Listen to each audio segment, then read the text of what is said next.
The Simpsons became the lowest of the low. The family lived in a dilapidated thatched hut, eating nothing but plain water soup every day. Occasionally, a crow flying by became their rare extra meal. A knight who suddenly burst in interrupted this rare moment of warmth. Havel got in the way of my horse. Kiss his hooves in apology.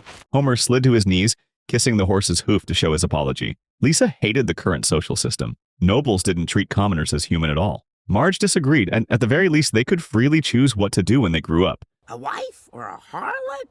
That's it. For instance, your grandmother was a prostitute once. Mom, what's wrong with your skin? It was an illness called progressive frozen mortification. If not treated promptly, the patient slowly transforms into an icicle. The only cure was to spend 100 gold coins to buy this amulet and wear it close to the body. Homer looked at his impoverished home. Even selling all the family spoons and the pigs wouldn't be enough. He suggested to Marge that they give up on the treatment.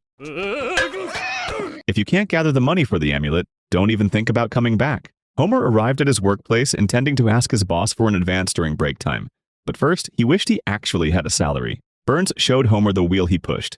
There was nothing on the wheel. Their useless work was solely to produce misery powder, so the wealthy could grow useless wings. Homer understood. So if you help me, it reduces my suffering, which means less wing powder for my betters. Dejected, he encountered his daughter Lisa on the street. Lisa led him into an alley to show him her magic. Gold!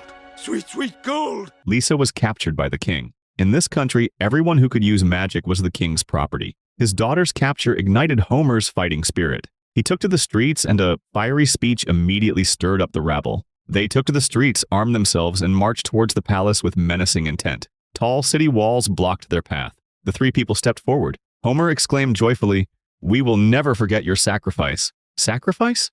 We could have torn down the castle walls in 5 minutes. The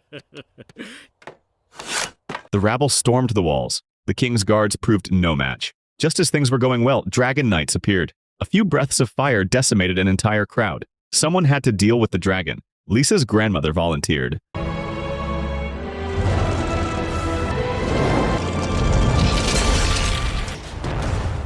The nobles were defeated and Lisa possessed magic. Lisa interrupted Homer. She could no longer use magic. Dragonfire was the source of all magical power.